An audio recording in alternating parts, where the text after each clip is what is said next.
Il Crocetta bis getta nel caos la maggioranza di governo alla regione. I cooperliani preparano battaglia. Il presidente replica: adesso siete minoranza. Davide Saia.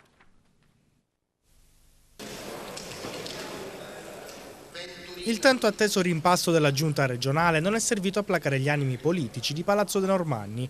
La divisione degli assessorati ha infatti scatenato mal di pancia tra le forze di governo, malcontento manifestato da una parte dell'UDC che non ha gradito la riconferma di Patrizia Valenti, gradita al presidente Gianpiero D'Alia, il quale non ha tardato a minimizzare i malumori dei suoi. Scontento anche Articolo 4. Il partito di Leanza, al quale è andato solo un assessorato, è stizzito dalla poca considerazione ricevuta da Crocetta, al quale erano state richieste almeno 2 nomine. Ma i veri problemi della maggioranza sono in casa. Il PD è praticamente spaccato. Da una parte i cooperliani, rappresentati dal segretario regionale Fausto Raciti, dall'altra i renziani, gli esponenti dell'area Dem, che insieme sono al momento il supporto morale e politico di Rosario Crocetta. Proprio questo sostegno rende sicuro il governatore, che assicura di avere i numeri per portare avanti le riforme, affermando inoltre di non essere preoccupato per il dissenso mostrato dai cooperliani, poiché questi sono la minoranza. Cooperliani che con Raciti hanno replicato duramente.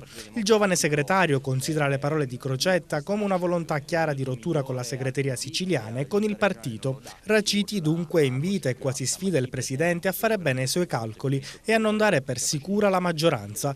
Su 18 deputati, 9 apparterrebbero all'area Cuperlo e altri delusi sarebbero in procinto di entrarne a far parte. Dati e fatti alla mano, il PD è lacerato e rischia l'implosione, paradossalmente per mano di Raciti, che fu eletto segretario regionale con l'obiettivo di ricompattare le diverse correnti. E sulla divergenza politica tra Crocetta e la segreteria sono intervenuti tramite una nota i parlamentari nazionali siciliani del PD.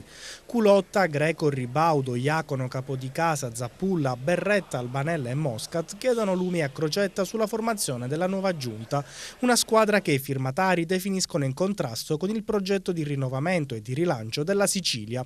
E in questo fiume di parole e polemiche all'Ars stagnano ormai da tempo diversi provvedimenti, come quelli sul pagamento dei crediti alle imprese e alle pubbliche amministrazioni, oltre alla finanziaria bis. Ritornando alla nuova giunta regionale, arrivano le prime conferme sull'assegnazione delle deleghe.